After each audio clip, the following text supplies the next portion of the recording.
Guys, welcome back to my channel Vani Pradeep Kumar. ಎಲ್ಲರೂ ಹೇಗಿದ್ದೀರಾ? ಎಲ್ಲರೂ ಹ್ಯಾಪಿಯಾಗಿ ಹೆಲ್ತಿಯಾಗಿದ್ದೀರಾ ಅಂತ ಅಂದ್ಕೊಳ್ತೀನಿ. ಸುಮಾರು ದಿವಸನೇ ಆಗೋಯ್ತು ಲಾಂಗ್ ವೀಡಿಯೋಸ್ನೆಲ್ಲ ಹಾಕಿಲ್ಲ. ಹಾಗೆ ಶಾರ್ಟ್ ವೀಡಿಯೋಸ್ಗೂ ತುಂಬಾ ಗ್ಯಾಪ್ ತೊಗೊಂಡೆ. ಸ್ವಲ್ಪ ಹೆಲ್ತ್ ಇಶ್ಯೂಸ್ ಇದ್ದಿದ್ದರಿಂದ ವೀಡಿಯೋಸ್ ಎಲ್ಲ ಹಾಕೋಕ್ಕಾಗಿರಲಿಲ್ಲ. ಇನ್ನು ಇವತ್ತು ಏನಾಗಲ್ಲ ಮಾಡಿಬಿಡೋಣ ಅಂತ ಹೇಳ್ಬಿಟ್ಟು ಬೆಳಗ್ಗೆಯಿಂದನೇ ವ್ಲಾಗ್ನ ಸ್ಟಾರ್ಟ್ ಮಾಡ್ಕೊಂಡಿದ್ದೀನಿ. ಇನ್ನು ಸ್ವಲ್ಪ ಐಟಮ್ಸ್ ಬೇಕಿತ್ತು ಮನೆಗೆ, ಗ್ರಾಸರೀಸ್ ಅಂತ ಹೇಳ್ಬಿಟ್ಟು ಬೆಳಗ್ಗೆನೇ ತರಿಸಿ ಎತ್ತಿಟ್ಟೆ.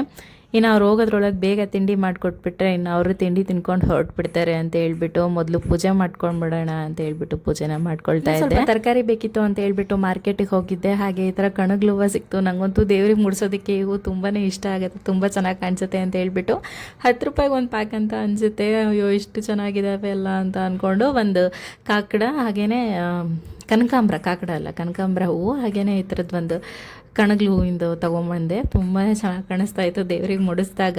ಇನ್ನು ಬೆಳಗ್ಗೆನೇ ಪೂಜೆ ಆಗಿಬಿಟ್ರೆ ಒಂಥರ ನೆಮ್ಮದಿ. ಅವರು ಕೆಲ್ಸಕ್ಕೆ ಹೋಗೋದ್ರೊಳಗೆ ನಾನು ಎಲ್ಲ ಕೆಲಸ ಮುಗಿಸ್ಕೊಂಡ್ಬಿಡ್ತೀನಿ. ಅದಾದಮೇಲೆ ನನಗೇನು ಅಷ್ಟು ಹೆಚ್ಚಾಗಿ ಮನೆ ಕ್ಲೀನಿಂಗ್ ಕೆಲಸ ಮಾಡೋದಕ್ಕೆ ಮನಸ್ಸಾಗೋದಿಲ್ಲ. ಹಾಗಾಗಿ ಅವ್ರು ಹೋಗೋದ್ರಷ್ಟರೊಳಗೆ ಪೂಜೆ ಕ್ಲೀನಿಂಗ್ ಎಲ್ಲನೂ ಮುಗಿಸ್ಕೊಂಡ್ಬಿಟ್ರೆ ಇನ್ನು ಉಳ್ದಿದ್ದ ಕೆಲಸ ಆರಾಮಾಗಿ ನಿಧಾನವಾಗಿ ಮಾಡ್ಕೊಳ್ಬೋದು.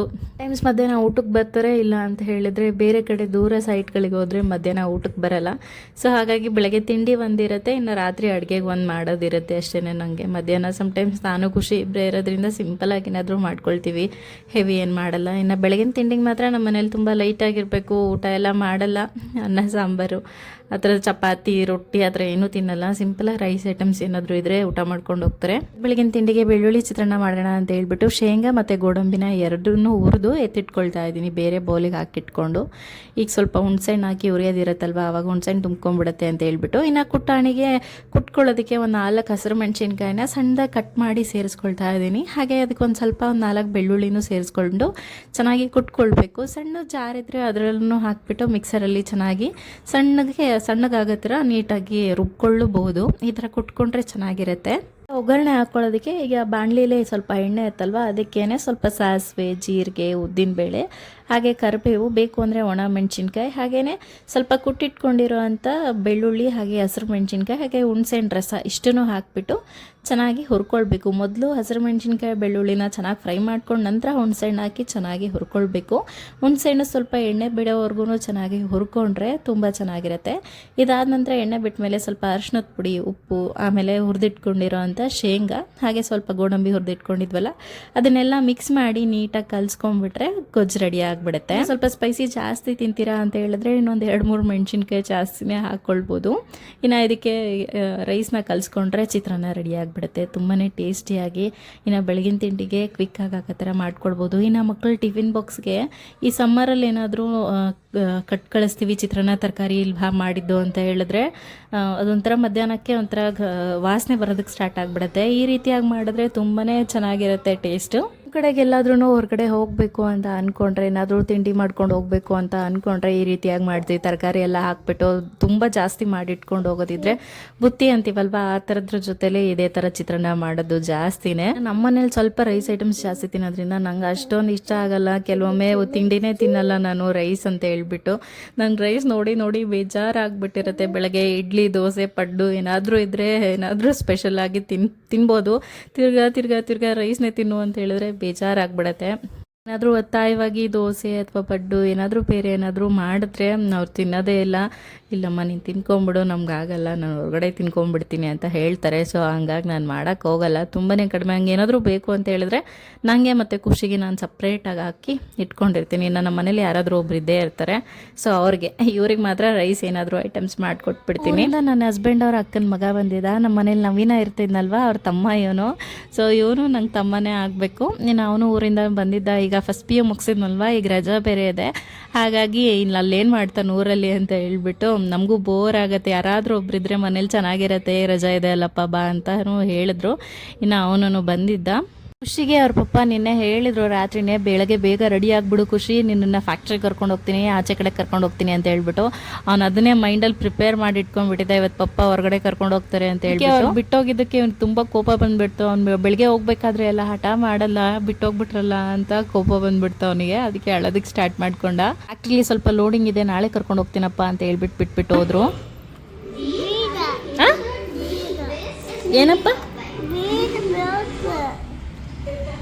ಏನು ಬೇಕಪ್ಪ ಖುಷಿ? ಪಿಜ್ಜಾ ಹೇಳು. ಇಲ್ಲ ಇಲ್ಲ, ನಾನು ವಿಡಿಯೋ ಮಾಡ್ತಿಲ್ಲ. ಹೇಳು, ಏನು ಬೇಕು ನಿಂಗೆ? ಇದೆಲ್ಲ ಏನಕ್ಕೆ ಎತ್ಕೊಂಬಂದಿರೋದು ನೀನು ಫ್ರಿಜ್ಜಿಂದ? ಹಾಂ, ಸಂಜೆ ಮಾಡಿಕೊಡ್ತೀನಿ, ಸಂಜೆ ಮಾಡಿಕೊಡ್ತೀನಿ. ಈಗ ಬೇಡ, ಸಂಜೆ ಮಾಡ್ತೀನಿ. ಪಪ್ಪ ಬರ್ತಾರಲ್ವಾ, ಪಪ್ಪ ಬಂದಾಗ ಮಾಡಿಕೊಡ್ತೀನಿ, ಸರಿನಾ? ನಿಂಗು ಪಪ್ಪಂಗೂ ಸಂಪು ಮಾಮ ಬರ್ರಿ, ಅವಾಗ ಮಾಡಿಕೊಡ್ತೀನಿ. ಈಗ ಬೇಡ, ಈಗ ಮಮ್ಮಮ್ಮ ತಿಂದಿದೀಯಲ್ವಾ, ಈಗ ಬೇಡ, ಸಂಜೆ ಪಕ್ಕ ಸಂಜೆ ಮಾಡಿಕೊಡ್ತೀನಪ್ಪು. ಫ್ರಿಜ್ಜಲ್ಲಿರೋ ಚೀಸ್ನ ನೋಡಿಬಿಟ್ಟು ನನಗೆ ಪಿಜ್ಜಾ ಬೇಕಮ್ಮ ಅಂತ ಕೇಳ್ತಾ ಇದ್ದ. ಅವನಿಗೆ ಮರ್ಸೋದ್ರೊಳಗೆ ಟೈಮ್ ಆಗೋಯ್ತು. ಸ್ವಲ್ಪ ತಟ ಮಾಡ್ತಾ ಇದ್ದ. ಇನ್ನು ನನ್ನ ಸ್ಪೆಕ್ಟ್ ಬೇರೆ ಮುರಿದೋಯ್ತು. ಸುಮಾರು ಈಗ ಒಂದು 2-3 ಸತಿ ಮುರಿದೋಯ್ತು ಅಂತಲೇ ಅನಿಸುತ್ತೆ. ಇದನ್ನು ಅದೇ ಶಾಪ್ಗೆ ಹೋಗ್ಬಿಟ್ಟು ಸ್ವಲ್ಪ ಸ್ಟಿಕ್ ಮಾಡಿಸ್ಕೊಂಬಂದರೆ, ಆದ್ರೂ ಇವತ್ತು ಮುರಿದೋಯ್ತು. ಇದನ್ನು ಇನ್ನು ಮುಂದೆ ಅದನ್ನು ಸ್ಟಿಕ್ ಮಾಡೋಕ್ಕೆ ಆಗಲ್ಲ. ನನಗೆ ಒಂದಲ್ಲ ಒಂದು ಆಪ್ಷನಲ್ ಅಂತ ಹೇಳ್ಬಿಟ್ಟು 1-2 ಇಟ್ಕೊಂಡಿರ್ತೀನಿ, ಪಾಯಿಂಟೆಡ್ ಅಲ್ವಾ, ಹಾಗಾಗಿ ಇದನ್ನು ಹಾಕ್ಕೊಳ್ಬೋದು. ಬಟ್ ಇದನ್ನು ತುಂಬ ಹೊತ್ತು ಹಾಕೊಳ್ಳೋದಕ್ಕಾಗಲ್ಲ. ಸ್ವಲ್ಪ ಚಿಕ್ಕದೇ ಇರೋದ್ರಿಂದ ನನಗೆ ನೋಸ್ ಹತ್ರ ತುಂಬ ಪೇನ್ ಬಂದಂಗೆ ಆಗ್ಬಿಡುತ್ತೆ. ಆಮೇಲೆ ಹೆಡ್ಡೇಕು ಜಾಸ್ತಿ ಆಗುತ್ತೆ. ನಾನು ಹೇಳಿದ್ದೀರಾ ನಿಮಗೆ ಈ ಸ್ಪೆಕ್ಟು ತುಂಬ ದೊಡ್ಡದಾಗುತ್ತೆ, ಚಿಕ್ಕ ಸ್ಪೆಕ್ಟ್ ಹಾಕ್ಕೊಳ್ಳಿ ಅಂತ ಹೇಳಿದ್ರೆ, ನಾನು ಸ್ವಲ್ಪ ಮುಖ ದೊಡ್ಡದಿರೋದ್ರಿಂದ ಚಿಕ್ಕ ಸ್ಪೆಕ್ಟ್ ಹಾಕಿದ್ರೆ ನಂಗೆ ಈ ಥರ ಕಣ್ಣತ್ರ ನೋವು ಬಂದಂಗೆ ಆಗುತ್ತೆ. ಹಾಗಾಗಿ ನಾನು ದೊಡ್ಡ ಸ್ಪೆಕ್ಟ್ನ ಇಷ್ಟಪಟ್ಟು ಹಾಕ್ಕೊಳ್ತೀನಿ ಅಷ್ಟೇ, ಕಂಫರ್ಟಬಲ್ ಆಗಿರುತ್ತೆ ಅಂತ ಹೇಳ್ಬಿಟ್ಟು. ಇನ್ನು ಹೆಂಗಿದ್ರು ಸ್ಪೆಕ್ಟ್ ಮುರಿದೈತಲ್ವಾ, ಹಾಗಾಗಿ ಹೊಸ ಸ್ಪೆಕ್ಟ್ ತೊಗೊಂಡ್ರಾಯ್ತು ಅಂತ ಹೇಳ್ಬಿಟ್ಟು ಸದ್ಯಕ್ಕೆ ಇದನ್ನೇ ಹಾಕ್ಕೊಂಡಿದ್ದೀನಿ. ಇನ್ನು ಸೀರೆನೆಲ್ಲ ಜೋಡಿಸಿ ಹೆಂಗೆ ಬೇಕೋ ಹಂಗಂಗೆ ಇಟ್ಬಿಟ್ಟಿದ್ದೆ ಫಂಕ್ಷನ್ಗಳಿಗೆ ಹೋಗಿ ಬಂದುಬಿಟ್ಟು. ಸೊ ಹಾಗಾಗಿ ಇದನ್ನೆಲ್ಲ ನೀಟಾಗಿ ಜೋಡಿಸಿಟ್ಕೊಂಡು ಬಿಡೋಣ, ಮತ್ತು ಇದ್ರ ಮೇಲೆ ಸೀರೆ ಜೋಡಿಸಿಟ್ರೆ ಮತ್ತೆ ಬಿದ್ದೋಗ್ಬಿಡುತ್ತೆ ಅಂತ ಹೇಳ್ಬಿಟ್ಟು ಎಲ್ಲ ಸೀರೆಗಳನ್ನ ತೊಗೊಂಡು ಬಂದು ಇನ್ನು ಅದನ್ನೆಲ್ಲನೂ ಒಂದ್ಸಲ ಜೋಡಿಸಿಟ್ಕೊಂಡ್ಬಿಟ್ರೆ ನೀಟಾಗಿ ಮಡಿಸ್ಬಿಟ್ಟು ಇನ್ನು ಅದ್ರ ಮೇಲೆ ಬೇಕಾದರೆ ಸೀರೆನ ಇಟ್ಕೊಳ್ಬೋದು. ಈ ಕೆಳಗಡೆಯಿಂದ ಒಂದ್ಸತಿ ಇಟ್ಕೊಂಡು ಬಂದರೆ ಮತ್ತೆ ಅದನ್ನು ಜೋಡಿಸಿಡೋದಕ್ಕೆ ಆಗೋದಿಲ್ಲ ಮನೇಲಿ ಮಕ್ಕಳಿದ್ದಾಗ. ಮಧ್ಯಾಹ್ನ ಸಮಯ ಇದ್ದಾಗ ನಾನು ಈ ಥರ ಚಿಕ್ಕ ಪುಟ್ಟ ಕೆಲಸಗಳನ್ನೆಲ್ಲ ಮಾಡ್ಕೊಳ್ತೀನಿ. ಸೊ ಈ ಒಂದಿಷ್ಟು ಸೀರೆಗಳನ್ನ ಮಡಚಿಟ್ಬಿಡೋಣ ಅಂತ ಹೇಳ್ಬಿಟ್ಟು ತೆಗ್ದಿಟ್ಕೊಂಡೆ. ಅಂದರೆ ಗೊತ್ತಿರುತ್ತೆ, ಅರ್ಜೆಂಟ್ ಟೈಮಲ್ಲಿ ತೆಗ್ದಿಟ್ಕೊಂಡು ಬಿಡ್ತೀವಿ, ಅದಾದಮೇಲೆ ಸರಿಯಾಗಿ ಜೋಡ್ಸೋಕ್ಕಾಗಲ್ಲ. ಒಂದ್ರ ಮೇಲೆ ಒಂದು ಸೀರೆ ಹೆಂಗೆ ಬೇಕು ಹಂಗೆ ಇಟ್ಬಿಟ್ರೆ ಸೀರೆಗಳೆಲ್ಲ ತುಂಬ ಹರಡೋಗ್ಬಿಡುತ್ತೆ. ಒಂದು ಕೀಳೋದಕ್ಕೆ ಹೋಗಿ ಎಲ್ಲ ಕೈಗೆ ಬಂದುಬಿಡುತ್ತೆ.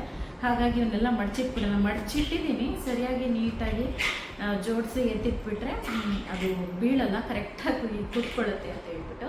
ಹಾಗೆ ನಾನು ಲಾಸ್ಟ್ ನನ್ನ ಬರ್ಡೇಗೆ ಮಿನಿ ಬ್ಲಾಗ್ ಹಾಕಿದ್ದೆ, ನನ್ನ ಬರ್ಡೇದು. ಆವಾಗ ತುಂಬ ಜನ ಈ ಡ್ರೆಸ್ ಬಗ್ಗೆ ಕೇಳಿದ್ರಿ, ಎಲ್ಲಿ ತೊಗೊಂಡಿದ್ರಿ ಅಂತ ಹೇಳಿ ಅಂತ. ಎಲ್ಲಾದರೂ ಆನ್ಲೈನಲ್ಲಿ ಏನಾದರೂ ತೊಗೊಂಡ್ರಾ, ಇಲ್ಲ ಹೊರಗಡೆ ಏನಾದರೂ ತೊಗೊಂಡ್ರಾ, ಇಲ್ಲ ಸ್ಟಿಚ್ ಮಾಡಿಸಿದ್ದ ಅಂತ ತುಂಬ ಜನ ಕೇಳಿದ್ರಿ. ಸೊ ಹಾಗಾಗಿ ಹೇಳೋಣ ಅಂತ ಹೇಳ್ಬಿಟ್ಟು ಇದನ್ನು ಮಡಚಿಡ್ಬೇಕಿತ್ತು. ಇನ್ನು ಡ್ರೈ ಕ್ಲೀನಿಗೆ ಕೊಡಬೇಕಿದೆಲ್ಲ, ಹಾಗಾಗಿ ಇನ್ನು ಈ ಸ್ಯಾರಿ ಸ್ಟಿಚ್ ಮಾಡಿಸಿರೋದು ನಾನಿದು ಸ್ಟಿಚ್ ಮಾಡಿಸಿರೋದು ನಾನು. ಒಂದು ಸ್ಯಾರಿ ಇತ್ತು. ಸೊ ನಮ್ಮ ಅಮ್ಮ ಇದ್ದಾರಲ್ಲ, ಅವ್ರ ತಮ್ಮನ ಮಗಳ ಫಂಕ್ಷನ್ ಇತ್ತು. ಅವಳ ಫಂಕ್ಷನ್ಗೆ ನಾನು ಸೀರೆಯನ್ನು ಹಾಕ್ಕೊಳ್ಳೋದು, ಡ್ರೆಸ್ ಸ್ಟಿಚ್ ಮಾಡಿಸ್ಕೊಂಡ್ಬಿಡೋಣ ಅಂತ ಹೇಳ್ಬಿಟ್ಟು ಒಂದು ಈ ಥರದ್ದು ಯೆಲ್ಲೋ ಕಲರ್ ಸ್ಯಾರಿ ಇತ್ತು. ಈ ಥರ ಸ್ಯಾರಿಲಿ ಡ್ರೆಸ್ನ ಸ್ಟಿಚ್ ಮಾಡಿಸಿದೆ. ತುಂಬ ಚೆನ್ನಾಗಿ ಕಾಣಿಸ್ತಾ ಇತ್ತು ನನಗೆ. ಸ್ವಲ್ಪ ಅವಾಗ ಸಣ್ಣ ಇದ್ದೆ, ಆವಾಗಲೂ ಚೆನ್ನಾಗಿ ಕಾಣಿಸ್ತಾ ಇತ್ತು. ಇವಾಗ ಸ್ವಲ್ಪ ದಪ್ಪ ಆಗಿಬಿಟ್ಟಿದ್ದೀನಿ, ಬಟ್ ಇವಾಗಲೂ ಫಿಟ್ ಆಗುತ್ತೆ, ನನಗೆ ಕರೆಕ್ಟಾಗಿ ಆಗುತ್ತೆ.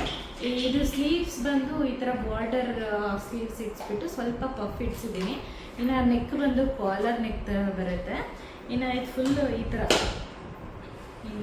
ಫುಲ್ಲು ನಮಗೆ ಇಡಿಸ್ಬಿಟ್ಟು ಈ ಥರ ಅಗಲವಾಗಿ ಸ್ಟಿಚ್ ಮಾಡಿಸಿದ್ವಿ. ಸ್ಯಾರಿ ಎಷ್ಟಿದೆ ಅಷ್ಟು ವೇಸ್ಟ್ ಆಗಬಾರ್ದು ನನಗೆ, ಫುಲ್ ಪ್ಲೀಟ್ಸ್ ಇಟ್ಬಿಡಿ ಅಂತ ಹೇಳಿಬಿಟ್ಟು ಆಂಟಿಗೆ ನಾನು ದಾವಣಗೆರೆಯಲ್ಲಿ ಸ್ಟಿಚಿಗೆ ಕೊಡ್ತಿದ್ದಿದ್ದು. ಇಲ್ಲಿ ಬೆಂಗಳೂರಲ್ಲಿ ನನಗೆ ಅಷ್ಟು ಸರಿಯಾಗಿ ಗೊತ್ತಿರಲಿಲ್ಲ. ಸೊ ಅವ್ರ ಹತ್ರನೇ ಸ್ಟಿಚಿಗೆ ಕೊಡಿಸಿ ಅವ್ರ ಹತ್ರನೇ ಸ್ಟಿಚ್ ಮಾಡಿಸಿದ್ದು. ಏನು ಒಂದು 2-3 ದಿನದೊಳಗೆ ನನಗೆ ಕೊಟ್ಬಿಡೋರು ಆಂಟಿ. ನಾನು ತುಂಬಾ ಅಡ್ಜಸ್ಟ್ ಆಗಿಬಿಟ್ಟಿದ್ರು, ಗೊತ್ತಿತ್ತು. ಈಗ ನಾನು ಹೆಂಗೆ ಅಂತ ಹೇಳಿದ್ರೆ, ಡ್ರೆಸ್ ಏನಾದರೂ ಸ್ಟಿಚ್ ಮಾಡಿಸ್ಬೇಕು, ಇಲ್ಲ ಬ್ಲೌಸ್ ಏನಾದರೂ ಸ್ಟಿಚ್ ಮಾಡಿಸ್ಬೇಕು ಅಂತ ಹೇಳಿದ್ರೆ ಒಂದು 3 ದಿವಸ ಹಿಂದೆ, ಒಂದು 4 ದಿವಸದಿಂದ ತೊಗೊಂಡೋಗ್ಬಿಡೋದು. ವಾರದಲ್ಲೂ ನಾನು ತೊಗೊಂಡೋಗ್ತಿರಲಿಲ್ಲ. ಒಂದು ವಾರ ಮುಂದೆ ಇದೆ, ಇನ್ನೊಂದು ವಾರ ಇದೆ ಫಂಕ್ಷನ್ ಅನ್ನೋದನ್ನು ತೊಗೊಂಡೋಗ್ತಾ ಇರಲಿಲ್ಲ. ಕರೆಕ್ಟಾಗಿ ಒಂದು 3 ದಿವಸ ಇದೆ, 4 ದಿವಸ ಇದೆ ಅನ್ನೋವಾಗ ತೊಗೊಂಡೋಗ್ಬಿಡ್ತಾ ಇದ್ದೆ. ಆಂಟಿ ಯಾವಾಗಲೂ ಅದನ್ನೇ ಹೇಳೋರು, ಏನಮ್ಮ ತುಂಬ ಅರ್ಜೆಂಟಲ್ಲೇ ಬಂದಿರ್ತೀಯ ನೀನು, ಎಷ್ಟು ಅರ್ಜೆಂಟಾಗಿ ಬಂದು ಸ್ಟಿಚ್ ಮಾಡ್ಕೊಳಕ್ಕಾಗಲ್ಲ ಅಂತ ಹೇಳ್ತಾಯಿದ್ರು. ಏನಾದರೂ ಆಂಟಿ ಮಾಡಿಕೊಡಿ ಅಂತ ಹೇಳ್ಬಿಟ್ಟು ಅವ್ರ ಹತ್ರ ಮಾಡಿಸ್ಕೊಳ್ತಿದ್ದೆ. ಅವ್ರು ನಂಗೆ ತುಂಬ ಬೇಗನೆ ಸ್ಟಿಚ್ ಮಾಡಿಕೊಡೋರು, ಪಾಪ ಅವರು ಅಡ್ಜಸ್ಟ್ ಆಗಿಬಿಟ್ಟಿದ್ರು ನಮಗೆ. ಹಾಗಾಗಿ ಸೊ ಅವ್ರ ಹತ್ರನೇ ಸ್ಟಿಚ್ ಮಾಡಿಸಿದ್ದು. ತುಂಬ ಚೆನ್ನಾಗಿ ಸ್ಟಿಚ್ ಮಾಡಿಕೊಟ್ಟಿದ್ದಾರೆ. ತೆಳ್ಳಗಿರಲಿ ದಪ್ಪಗಿರಲಿ ಎಲ್ರಿಗೂ ಮ್ಯಾಚ್ ಆಗುತ್ತೆ. ಆ್ಯಕ್ಚುಲಿ ಸ್ವಲ್ಪ ತೆಳ್ಳಗಿರೋರಿಗಿಂತ ಸ್ವಲ್ಪ ದಪ್ಪ ಇರೋರಿಗೆ ಈ ಥರ ಡ್ರೆಸ್ಗಳು ಚೆನ್ನಾಗಿ ಕಾಣಿಸುತ್ತೆ. ಸೊ ಈ ಥರದನ್ನು ಸ್ಟಿಚ್ ಮಾಡಿಸಿ ಚಿಕ್ಕ ಮಕ್ಕಳಿಗೂ ಸಹ ಸ್ಟಿಚ್ ಮಾಡಿಸ್ಬೋದು. ಇದರಲ್ಲಿ ಇನ್ನೂ ಒಂದು ಚಿಕ್ಕದೊಂದು ಮಾಡ್ಬೋದು, ಅಷ್ಟು ಬಟ್ಟೆ ಇದೆ, ಅಷ್ಟು ಜಾಗ ಇದೆ ಇದರಲ್ಲಿ. ಹೆಣ್ಮಕ್ಳಿದ್ರೆ ಅವ್ರಿಗೆ ಬೇಕಾದರೆ ಸ್ಟಿಚ್ ಮಾಡಿಸ್ಬೋದು, ಚೆನ್ನಾಗಿ ಬರುತ್ತೆ. ಸೊ ಇದೊಂದು ಡ್ರೆಸ್ ಆಯಿತು, ಇದೊಂದ್ರ ಬಗ್ಗೆ ಕೇಳಿದ್ರಿ. ಹಾಗೆ ಇನ್ನೊಂದು ಮೊನ್ನೆ ನಾನು ನನ್ನ ಕಸಿನ್ ಎಂಗೇಜ್ಮೆಂಟಿಗೆ ಹೋಗಿದ್ದೆ. ಆವಾಗ ನಾನು ಸ್ಟೋರಿ ಹಾಕಿದ್ದೆ, ಇವತ್ತೊಂದು ಫೋಟೋನ ಸ್ಟೋರಿ ಹಾಕಿದ್ದೆ. ನಾನು ಮಿನಿ ಬ್ಲಾಗ್ಸ್ ಏನು ಮಾಡಿರಲಿಲ್ಲ ನಾನು, ಈಗ ಒಂದು ವೀಕ್ ಬ್ಯಾಕ್ ಅನಿಸುತ್ತೆ. ಆವಾಗ ನಾನು ಈ ಸ್ಯಾರಿ ವಿಯರ್ ಮಾಡಿದಾಗ ತುಂಬ ಚೆನ್ನಾಗಿ ಕೇಳಿದ್ರಿ, ಸ್ಯಾರಿ ಎಲ್ಲಿ ತೊಗೊಂಡ್ರಿ, ತುಂಬ ಚೆನ್ನಾಗಿದೆ ಅಂತ ಹೇಳಿಬಿಟ್ಟು. ಸೊ ಈ ಸ್ಯಾರಿನ ನಾನು ಇದು ಚಿಕ್ಕಪೇಟೆಯಲ್ಲಿ ಸುದರ್ಶನ್ ಶಾಪ್ ಇದೆ ಅಲ್ವಾ, ಅಲ್ಲಿ ತೊಗೊಂಡಿದ್ದು. ಈಗ ಒಂದು ಮಂತ್ ಬ್ಯಾಕ್ ಆಯಿತು, ಮಂತ್ ಬ್ಯಾಕ್ ತೊಗೊಂಡಿದ್ದು. ನನಗೆ ಏನಕ್ಕಾದ್ರೂ ಬರುತ್ತೆ, ಹೋಗಿದ್ದೆ ಸ್ವಲ್ಪ ಶಾಪಿಂಗ್ ಇತ್ತು ಅಂತ ಹೇಳಿಬಿಟ್ಟು. ಸೊ ಆವಾಗ ತೊಗೊಂಡಿದ್ದು ತುಂಬ ಚೆನ್ನಾಗಿದೆ. ಮೈಸೂರು ಸಿಲ್ಕ್ ಕ್ರೇಪ್ ಸ್ಯಾರಿ ಅಂತ ಹೇಳ್ತಾರಲ್ವ, ಕ್ರೇಪ್ ಸ್ಯಾರೀಲಿ ಇದು ಪ್ಲಸ್ ಏನೋ ಸಮಥಿಂಗ್ ಏನೋ ಹೇಳಿದ್ರು, ನಂಗೆ ಅಷ್ಟು ಗೊತ್ತಿಲ್ಲ. ಸಿಲ್ಕ್ ಇದೇನೋ ಏನೋ ಹೇಳಿದ್ರು, ಅಷ್ಟಾಗಿ ಗೊತ್ತಿಲ್ಲ. ಬಟ್ ತುಂಬ ಸಾಫ್ಟಾಗಿ ಕ್ರೇಪ್ ಸ್ಯಾರಿ ಅಂತೂ ಅಲ್ಲ, ಮೈಸೂರು ಸಿಲ್ಕ್ ಅಲ್ಲ, ಏನೋ ಮಿಕ್ಸ್ಚರ್ ಇರಬೇಕಿದು ಅಂತ ಅನಿಸುತ್ತೆ. 2 ಸ್ಯಾರಿ ಮಿಕ್ಸ್ಚರ್ ಇರಬೇಕು ಅಂತ ಅನಿಸುತ್ತೆ, ಆ ಥರ ಸ್ಯಾರಿ. ಸೊ ಇನ್ನು ಬ್ಲೌಸ್ ಬಂದು ಈ ಥರ ನಮ್ಮ ಪ್ಲೇನಾಗಿ ನಾನು ಹೇಳಿದ್ನಲ್ವ, ನಾನು ಕೊಡೋದಿದ್ರು 2 ದಿವಸ ಮುಂಚೆ 3 ದಿವಸ ಮುಂಚೆ ಕೊಡ್ತೀನಿ ಅಂತ ಹೇಳ್ಬಿಟ್ಟು. ಸೊ ಇಲ್ಲಿ ನನಗೆ ಒಬ್ಬರು ಡಿಸೈನರ್ ಪರಿಚಯ ಆಗಿದ್ದಾರೆ. ಸೊ ಅವ್ರ ಹತ್ರನೇ ನಾನು ಸ್ಟಿಚ್ ಮಾಡಿಸ್ಕೊಳ್ತೀನಿ. ಯಾಕೆಂದರೆ ಇಲ್ಲಿ ಅಕ್ಕಪಕ್ಕ ಎಲ್ಲಾದರೂ ನಾರ್ಮಲ್ ಟೈಲರ್ ಶಾಪ್ಗಳಿಗೆ ಕೊಟ್ಬಿಟ್ರೆ ನಂಗೆ ಸುಮ್ಮನೆ ಕಾಸ್ಟ್ಲಿ ಸ್ಯಾರಿಗಳು ಹಾಳಾಗಿಬಿಡುತ್ತೆ ಅಂತ ಹೇಳಿಬಿಟ್ಟು, ಹಾಗಾಗಿ ಡಿಸೈನರ್ನ ಪರಿಚಯ ಮಾಡ್ಕೊಂಡಿದ್ದೆ. ಅವ್ರಿಗೆ ಹೋಗ್ಬಿಟ್ಟು ಈ ಒಂದು ಮಂಗಳವಾರದ ದಿವಸ ಹೋಗಿ ಹೇಳಿದ್ದೆ, ನಂಗೆ ಶುಕ್ರವಾರ ಬೇಕಿದು ಅಂತ ಹೇಳ್ಬಿಟ್ಟು. ಸರಿ ಆಯಿತು ಕೊಡ್ತೀವಿ ಅಂತ ಹೇಳಿ, Appu no no no no ಸರಿದ್ಯಾ, ಶುಕ್ರವಾರ ಕೊಡ್ರಿ ಅಂತ ಹೇಳಿ ಅವ್ರಿಗೆ ಕೊಟ್ಬಿಟ್ಟು ಬಂದೆ. ಸೊ ಡಿಸೈನ್ ನಾನು ಸಿಂಪಲಾಗಿ ಹೇಳಿದ್ದೆ. ಸೊ ನಾನು ಹೇಗೆ ಹೇಳಿದ್ನೋ ಅದೇ ರೀತಿಯಾಗಿ ಸ್ಟಿಚ್ ಮಾಡಿಕೊಟ್ಟಿದ್ರು. ಸೊ ಬಾರ್ಡರ್ನ ಇದೇ ರೀತಿ ಇಡಿಸ್ಬಿಟ್ಟು ಸ್ವಲ್ಪ ಪಫ್ ಸ್ಲೀವ್. ಸರಿ ಚಿನಿಮಾ, ಖುಷಿ ಸರಿ ಆ ಕಡೆ ಸರಿ, ಆಮೇಲೆ ಆಟ ಆಡುವಂತೆ. ಇಲ್ಲ ಈ ಖುಷಿನ ತೋರ್ಸೋಣ, ಫೋನಲ್ಲಿ ಖುಷಿನ ತೋರ್ಸೋಣ. ಇವಾಗ ತೋರ್ಸೋಣ? ಹಾಂ ಬೇಡವಾ? ಅವನಿಗೆ ಅವ್ನ ಮುಖ ತೋರ್ಸೋದು ಇಷ್ಟ ಆಗಲ್ಲ. ನಾವೇನಾದರೂ ಕ್ಯಾಮ್ರಾ ವಿಡಿಯೋ ರೆಕಾರ್ಡ್ ಮಾಡಿದ್ವಿ ಅಂತ ಹೇಳಿದ್ರೆ ಸಾಕು, ಅವ್ನು ಆ ಕಡೆ ತಿರ್ಕೊಂಡ್ಬಿಡ್ತಾನೆ. ಅದಾದಮೇಲೆ ಏನು ಅಂತ ಹೇಳಿದ್ರೆ, ಅಕಸ್ಮಾತ್ ಏನಾದರೂ ಫೋಟೋಸ್ ಇದ್ದರೆ ತೋರ್ಸಮ್ಮ ನನ್ನ ಫೋಟೋಸು ಅಂತ ಹೇಳ್ಬಿಟ್ಟು ಅವ್ನ ಫೋಟೋಸ್ ಅವ್ನು ನೋಡ್ತಿರ್ತಾನೆ. ಸೊ ಇದು ಫ್ರಂಟ್ ಡಿಸೈನ್ ಬಂದು ಈ ಬ್ಯಾಕ್ ಬಾರ್ಡರ್ ಇದೆ ಅಲ್ವಾ, ಆ ಬಾರ್ಡರ್ನೇ ಏನಕ್ಕೆ ವೇಸ್ಟ್ ಮಾಡೋದು, ಹಿಂದ್ಗಡೆ ಹಾಕ್ಸೋದು ಬೇಡ ಅಂತ ಹೇಳ್ಬಿಟ್ಟು ಮುಂದುಗಡೆ ಇಲ್ಲಿ ಬರುತ್ತಲ್ವ, ಇಲ್ಲಿ ಹಾಕ್ಸಿದ್ದೀನಿ. ಸೊ ದಟ್ ಖಾಲಿ ಬೋರಿಂಗ್ ಅಂತ ಅನಿಸಲ್ಲ ಬ್ಲೌಸ್ ಅಂತ ಹೇಳ್ಬಿಟ್ಟು. ಇದು ಪ್ರಿನ್ಸೆಸ್ ಕಟ್ ಇಟ್ಟಿದ್ದಾರೆ ಫ್ರಂಟಲ್ಲಿ. ಈ ಥರ ಬ್ಯಾಕ್ ಪ್ಲೇನಾಗಿ ಹೇಳಿದೆ, ಇದೇ ರೀತಿಯ ಪ್ಲೇನಾಗಿ ಮಾಡಿದ್ದಾರೆ. ಸೊ ಈ ಥರ ಫ್ರಂಟ್ ಈ ಥರ ಬಂದಿದೆ. ಸೊ ಈ ಥರ ಏನಂತಾರೆ ಟ್ಯಾಸಲ್ಸ್ ಈ ಥರ ಹೇಳಿದೆ, ಇದೇ ರೀತಿಯಾಗಿ ಮಾಡಿಕೊಟ್ರು. ನೆಕ್ಸ್ಟ್ ವೀಡಿಯೋಸಲ್ಲಿ ನನ್ನ ಬ್ಲೌಸ್ ಕಲೆಕ್ಷನ್, ನನ್ನ ಸ್ಯಾರಿ ಕಲೆಕ್ಷನ್ಸ್ ಬಗ್ಗೆ ನಾನು ತೋರಿಸ್ತೀನಿ. So if you are interested, ನಿಮಗೆ ಇಂಟ್ರೆಸ್ಟ್ ಇದೆ, ನೀವು ತೋರಿಸಿ ಬಾಣಿ ಅಂತ ಹೇಳಿದರೆ ಖಂಡಿತವಾಗಿ ನೆಕ್ಸ್ಟ್ ಬ್ಲಾಗಲ್ಲಿ ತೋರಿಸ್ತೀನಿ. ಸೊ ಇವೆಲ್ಲ ಇಷ್ಟನ್ನು ಮಡಚಿ ಎತ್ತಿಟ್ಬಿಟ್ಟು ಅದಾದಮೇಲೆ ನೆಕ್ಸ್ಟ್ ಕೆಲಸ ಮಾಡ್ಕೋಬೇಕು.